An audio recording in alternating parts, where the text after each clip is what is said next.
have been laid on the table of the House.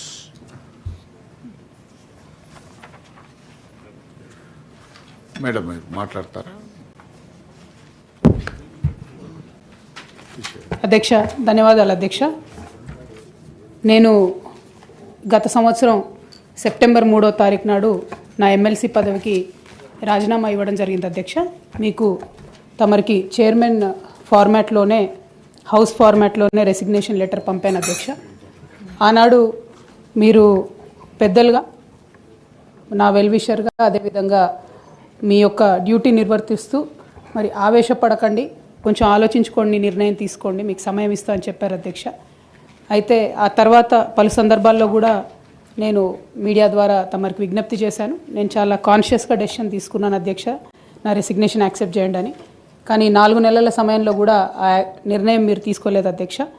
అందుకనే ఇవాళ తమరిని మళ్ళీ సమయం అడిగి ఫ్లోర్లో మాట్లాడి అసలు ఈ నిర్ణయం తీసుకోవడానికి కారణం ఏంది, ప్రజలకు తమరి ద్వారా ఎక్స్ప్లెయిన్ చేయాలన్నటువంటి ఉద్దేశంతో సమయం అడిగాను అధ్యక్ష. తమరు దయతోని సమయం ఇచ్చినందుకు ధన్యవాదాలు తెలియజేస్తా ఉన్నాను అధ్యక్ష. ముందుగా ఈ రాష్ట్రంలో 4 కోట్ల మంది ప్రజలుంటే 40 మంది మనం ఎమ్మెల్సీలో ఉంటాం అధ్యక్ష. పెద్దల సభలో కూర్చోవడం అనేటటువంటిది చాలా పెద్ద గౌరవం.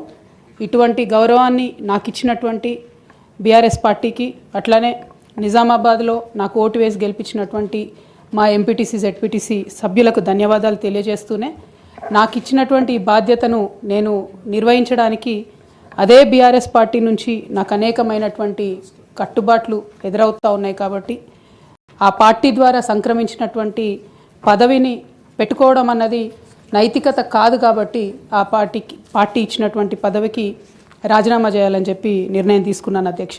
దాన్ని తమరు యాక్సెప్ట్ చేయాలని ఫ్లోర్ ఆఫ్ ది హౌస్లో అడుగుతా ఉన్నాను అధ్యక్ష. అదేవిధంగా అధ్యక్ష, తమరికి తెలుసు అధ్యక్ష, నేను గత 20 సంవత్సరాలుగా ప్రజా జీవితంలో ఉన్నటువంటి వ్యక్తిని. తెలంగాణ ఉద్యమ సందర్భంలో అనేక మంది కేసీఆర్ గారి నాయకత్వం పట్ల, ప్రొఫెసర్ జయశంకర్ గారి నాయకత్వం పట్ల ఇన్స్పైర్ అయ్యి ఎంతోమంది ఉద్యమంలోకి వచ్చినటువంటి వ్యక్తుల్లో నేను ఒకదానిగా ఆనాడు 2006లో ఉద్యమంలోకి వచ్చాను అధ్యక్ష. 2006లో నేను ఉద్యమానికి వచ్చేటప్పటికే బీఆర్ఎస్ పార్టీ పొలిటికల్గా ఒక శక్తిగా ఎదిగింది అధ్యక్ష. ఆనాటికే యూనియన్ క్యాబినెట్ మినిస్టర్గా కేసీఆర్ గారు కూడా ఉన్నారు.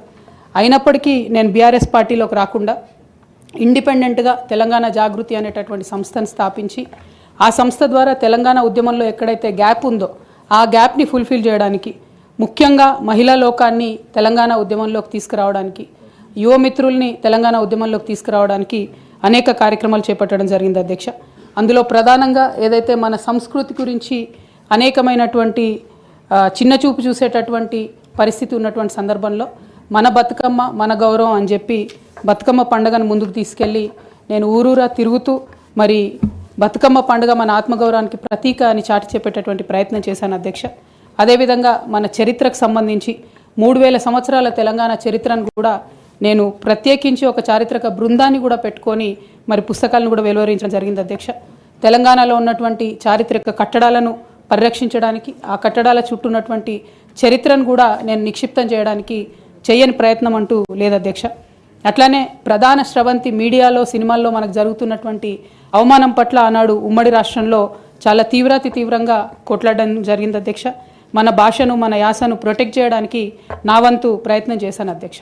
అప్పటికే ఉమ్మడి రాష్ట్రంలో ఉన్నటువంటి పాఠ్య పుస్తకాల్లో కూడా మన తెలంగాణ మహనీయుల చరిత్ర లేకపోవడం, మన తెలంగాణ సాంస్కృతిక అంశాలు లేకపోవడం, మన తెలంగాణ భాష పట్ల వివక్ష ఉండడం పట్ల కూడా శ్రీకృష్ణ కమిటీకి ఆనాడు ఇచ్చినటువంటి రిపోర్ట్లో కూడా తెలంగాణ జాగృతి తరఫున మేము ఇవ్వడం జరిగింది అధ్యక్ష. శ్రీకృష్ణ కమిటీ ఇచ్చినటువంటి ఫైనల్ రిపోర్ట్లో కూడా ఆ వాస్తవాలని వాళ్ళంతా ఉటంకించడం జరిగింది అధ్యక్ష. ఇవన్నీ కూడా మరి తెలంగాణ ప్రజలు కూడా మర్చిపోరు అధ్యక్ష. ఇవన్నీ చేస్తూ వచ్చినాం. 8 సంవత్సరాలు ఒక ఇండిపెండెంట్ సంస్థగా మేము ఉన్నాం అధ్యక్ష. అదేవిధంగా సాంస్కృతిక పరమైన అంశాలే కాకుండా బాలికల విద్య పట్ల, ఆదివాసీల హక్కుల పట్ల, మన ప్రాంతంలో ఉన్నటువంటి పరిశ్రమల్లో మన ప్రాంత ఉద్యోగులకే, మన ప్రాంత యువకులకే ఉద్యోగాలు దక్కాలనేటటువంటి అంశాల పట్ల కూడా ఆనాడు మేము పోరాటం చేయడం జరిగింది అధ్యక్ష. 2004లో నేను వాస్తవానికి అప్పటికే అమెరికాలో ఉద్యోగాలు చేస్తూ ఉన్నాం అధ్యక్ష. 2004 ఆగస్టులో నేను నా పర్సనల్ రీజన్స్ కోసము భారతదేశానికి వచ్చాను అధ్యక్ష.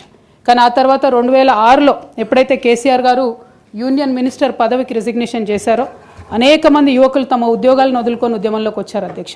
వారితో పాటే నేను కూడా ఉద్యమంలోకి వచ్చాను అధ్యక్ష. వేలాది మందిని వారు ఇన్స్పైర్ చేసినట్టే నన్ను కూడా ఇన్స్పైర్ చేశారు అధ్యక్ష. అయితే మీ అందరికీ తెలుసు అధ్యక్ష, ఉద్యమంలో మనందరం కూడా కష్టపడ్డాం, పార్టీలకు అతీతంగా కష్టపడ్డాం, అనేక సందర్భాలు జరిగినాయి.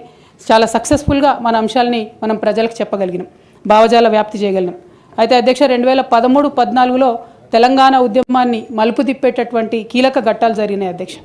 2013లో ఆనాడు కాంగ్రెస్ పార్టీలో ఉన్నటువంటి కొంతమంది నాయకులు మరి కేసీఆర్ గారిని మీరు ఢిల్లీకి రండి, సోనియా గాంధీ గారు నిర్ణయం తీసుకున్నారు తెలంగాణ ఇస్తారని చెప్పి పిలిపిస్తే మేము కుటుంబ సమేతంగా 2013లో ఢిల్లీకి వెళ్ళడం జరిగింది అధ్యక్ష. కానీ వెళ్ళిన తర్వాత 2 నెలలు కూడా దాదాపుగా కనీసం కాంగ్రెస్ పార్టీలో పెద్ద నాయకులు కానీ చిన్న నాయకులు కానీ ఎవరు పలకరించిన పాపన పోలేదు అధ్యక్ష. ఆనాడు ఈ ఘట్టం నేను ఈ హౌస్లో రికార్డు కావాలని చెప్తా ఉన్నా అధ్యక్ష.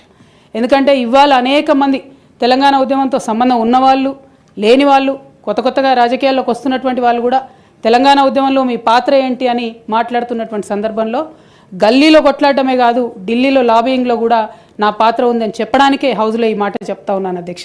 అయితే 2013 అధ్యక్ష జూలై ఆగస్ట్ టైంలో మరి అక్కడే ఉన్నాము, ఎక్కడ కూడా కదలిక లేదు. అటువంటి సందర్భంలో ఆనాడు మేడం సోనియా గాంధీ గారు ఎవరైతే ఈ కీలకమైన నిర్ణయం తీసుకోవాలో వారికి సంబంధించి ముఖ్య అనుచరుడుగా ఆస్కర్ ఫెర్నాండెస్ గారు ఉండేవారు అధ్యక్ష. తమరందరికీ తెలిసి ఇప్పుడు లేరు వారు పెద్దవారు. అయితే వారితో నాకున్నటువంటి సొంత పరిచయాలతోని వారికి కేసీఆర్ గారికి సపరేట్గా నేను ఒక మీటింగ్ పెట్టించడం జరిగింది అధ్యక్ష. ఇదంతా in the interest of the state formation అధ్యక్ష. ఆ తర్వాత సోనియా గాంధీ గారు ఇంటర్ఫియర్ అయ్యి ఒకటే రోజులో అధ్యక్ష 7 నుంచి 8 సార్లు కమ్యూనికేట్ అయ్యి మాట్లాడి ఆ తర్వాత తెలంగాణ సాధన అనేటటువంటి అంశం ముందుకెళ్ళింది అధ్యక్ష. ఆ విషయం తమరికి కూడా తెలుసు అధ్యక్ష. 2013 ఆగస్టు సెప్టెంబర్ నుంచి మొదలు పెడితే 2014లో తెలంగాణ బిల్లు పాస్ అయ్యేంత వరకు కూడా మనందరం కూడా నిప్పుల కుంపటి మీద కూర్చున్నాం అధ్యక్ష. ఏ క్షణంలో ఏ ఆంధ్ర లాబీయిస్టులు వచ్చి ఇది చెడగొడతారో, ఏ క్షణంలో తెలంగాణ రాకుండా పోతుందో అని అందరం కూడా ఏమంటారు దీపపు చుట్టూ చేయబెట్టిన కాపాడుకున్నట్టు మనందరం కూడా ప్రయత్నం చేసినాం అధ్యక్ష. అందులో నా పాత్ర కూడా కొంత ఉంది అని చెప్పడానికే ఈ విషయాన్ని నేను చెప్తా ఉన్నాను అధ్యక్ష. ఆ తదనంతర పరిణామాల్లో 2 సభల్లో కూడా మరి తెలంగాణ బిల్లు పాస్ అయింది. తర్వాత టీఆర్ఎస్, అప్పుడు టీఆర్ఎస్ ఉన్నటువంటిది కాంగ్రెస్లో మర్జ్ అవ్వాలనేటటువంటి ఒక పొలిటికల్ డెసిషన్ జరుగుతున్న సందర్భం అధ్యక్ష. అయితే మర్జ్ అవ్వలేదు అధ్యక్ష. అప్పుడు మర్జ్ అవ్వకపోతే ఏమైంది, ఇండిపెండెంట్గా టీఆర్ఎస్ ఇక్కడ పోటీ చేయాల్సిన పరిస్థితి వచ్చింది.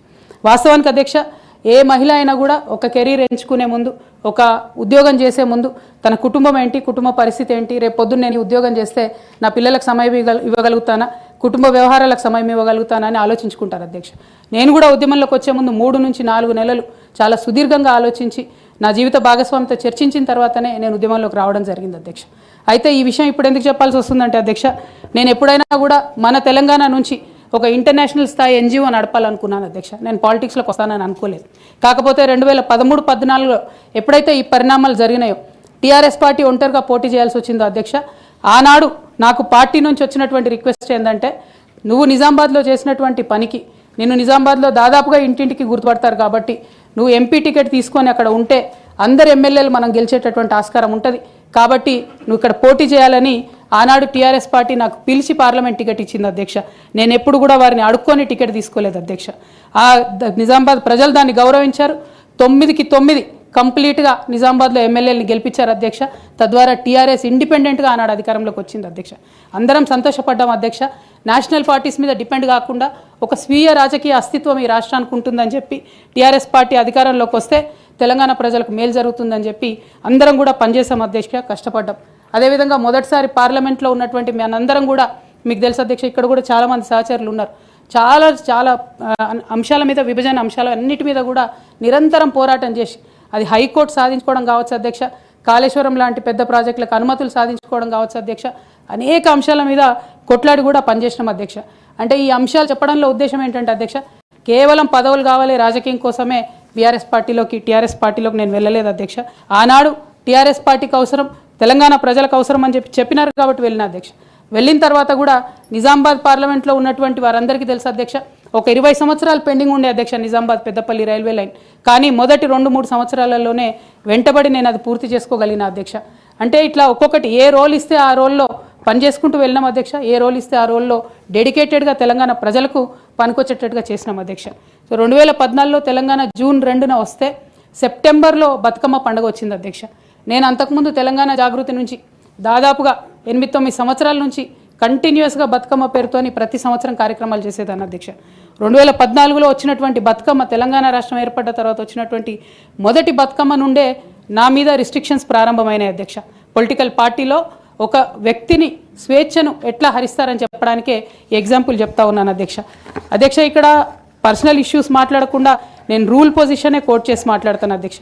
అధ్యక్ష, section 29A of representation of peoples act ఉంటుంది అధ్యక్ష. It is a statutory obligation for political parties to follow democratic norms. అంటే ఒక వ్యక్తి ఒక పార్టీలో చేరాడంటే ఆ వ్యక్తి యొక్క భావజాలాన్ని కానీ ఆ వ్యక్తి యొక్క భావ ప్రకటన స్వేచ్ఛను కానీ ఆ పొలిటికల్ పార్టీస్ హరించడానికి లేదు అధ్యక్ష. నేను గత 8 సంవత్సరాలుగా ఇండిపెండెంట్గా ఒక వ్యక్తిగా సంస్థను నడుపుతూ చేస్తున్నటువంటి ప్రయత్నాలని అడ్డుకట్ట వేయడానికి మొదటి రోజు నుంచే ప్రయత్నం జరిగింది అధ్యక్ష.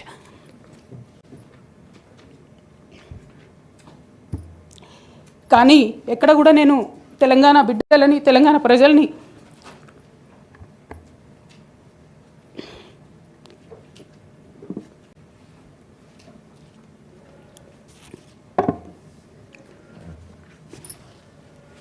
వాళ్ళను డిసప్పాయింట్ చేయదు కాబట్టి నవ్వుతూ పనిచేస్తూ వెళ్ళిపోయిన అధ్యక్ష. ఇప్పుడు నా దగ్గరికి ఎప్పుడు పెద్దవాళ్ళు పైరవికారులు కాంట్రాక్టర్లు ఎవరు రాలేదు అధ్యక్ష. నేను ఎప్పుడు కూడా పేద ప్రజల మధ్యలోనే ఉండి పనిచేస్తున్నాను అధ్యక్ష.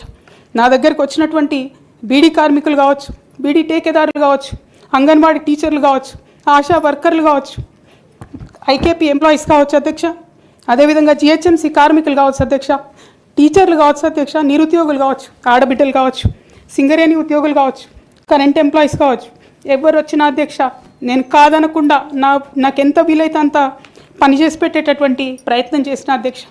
అయినా సరే అధ్యక్ష, పార్టీ మౌత్ పీసులుగా ఉండేటటువంటి పార్టీ పేపర్లు, పార్టీ ఛానళ్ళు ఏ ఒక్కరు కూడా ఎన్నడూ కూడా మద్దతు ఇవ్వలేదు అధ్యక్ష. అయినా సరే ధైర్యం వదులుకోకుండా మొక్కువని ప్రయత్నంగా నేను ప్రయత్నం చేస్తూనే వెళ్ళాను అధ్యక్ష. తెలంగాణ రాకముందు బీఆర్ఎస్ ప్రభుత్వం ఏర్పడకముందు ఒక మాట అనుకున్నాం అధ్యక్ష. కేసీఆర్ గారే పదే ఈ మాట చెప్పారు. ఉమ్మడి రాష్ట్రంలో మనకు కాంట్రాక్ట్ వ్యవస్థ వచ్చింది, మరి కాంట్రాక్ట్ ఎంప్లాయీస్తోని అవుట్సోర్సింగ్ ఎంప్లాయీస్తోని దేశానికి నష్టం జరుగుతుంది, రాష్ట్రానికి నష్టం జరుగుతుంది, అందరికన్నా ఎక్కువ తెలంగాణ యువకులకు నష్టం జరుగుతుందని చెప్పారు అధ్యక్ష. ఆనాడు వారు సరదాగా ఒక మాట అనేవాళ్ళు, అందరికీ కాంట్రాక్ట్ పోస్ట్ ఉంది, మరి ముఖ్యమంత్రికి కూడా కాంట్రాక్ట్ పోస్ట్ ఉంటుందా అని చెప్పి ప్రశ్నించేవారు అధ్యక్ష. కానీ తెలంగాణ వచ్చిన తర్వాత 10 ఏళ్లలో కూడా కాంట్రాక్ట్ వ్యవస్థను మనం రద్దు చేసుకోలేకపోయినాం అధ్యక్ష. అది కాకుండా అవుట్సోర్సింగ్ ఎంప్లాయీస్, అవుట్సోర్సింగ్ వ్యవస్థను పెంచి పోసిపోయినాం అధ్యక్ష. బాధతో చాలా ఆవేదనతో నేను ఈ మాటలు చెప్తా ఉన్నా అధ్యక్ష. తెలంగాణ సమాజానికి ఏదైతే ప్రశ్నించడం నేర్పించినటువంటి బీఆర్ఎస్ పార్టీ అధ్యక్ష, అంతర్గత వేదికలలో అనేక సందర్భాలలో నేను ప్రశ్నిస్తే అధ్యక్ష నా మీద కక్ష కట్టారు అధ్యక్ష. కేసీఆర్ గారు చుట్టూన్నటువంటి కొందరు వ్యక్తులు తప్పక చెప్తున్నాను అధ్యక్ష ఈ మాట. ఎందుకంటే భారతదేశ రాజ్యాంగం ప్రకారం రాజకీయ పార్టీలు ఏవైనా కూడా ప్రజలకు ఒక దిక్సూచిగా నిలవాలి అధ్యక్ష, ప్రజలకు ఒక దారిదీపంగా నిలవాలి. పార్టీలోనే అంతర్గత ప్రజాస్వామ్యం లేకపోతే రాష్ట్రంలో ఎట్లా ప్రజాస్వామ్యం ఉంటుందనే విషయాన్ని కూడా మనందరం గమనించాలి కాబట్టి ఈ మాట చెప్తా ఉన్నాను అధ్యక్ష. మరి కక్షగట్టి నన్ను ప్రశ్నించినందుకు పార్టీ నుండి బయటకు పంపించారని చెప్పి చెప్పక తప్పదు అధ్యక్ష. మొదటి సంవత్సరం నుంచే రాష్ట్ర స్థాయి నిర్ణయాలలో ఎక్కడ కూడా నా పాత్ర లేకుండా కట్టుబడి చేసినారు అధ్యక్ష. ఇవాళ ఆనాడు బాధపడ్డా ఇవాళ నేను సంతోషపడతా ఉన్నా అధ్యక్ష. ఎందుకంటే అధ్యక్ష, ధర్నా చౌక్ రద్దు చేయడం అనేటటువంటిది ప్రజాస్వామిక హక్కుల్ని కాలరాయడంలో మొదటి మెత్త అధ్యక్ష. ఆనాడు ఇంటర్నల్గా ఎంత ప్రొటెస్ట్ చేసినా కూడా రాష్ట్రం వచ్చింది, ఇప్పుడు ధర్నాలు ఎందుకు, దరఖాస్తులు లేవు, ధర్నాలు లేవు, అన్ని పనులు చేసి పెడతామని చెప్పుకుంటూ వెళ్ళడం జరిగింది అధ్యక్ష.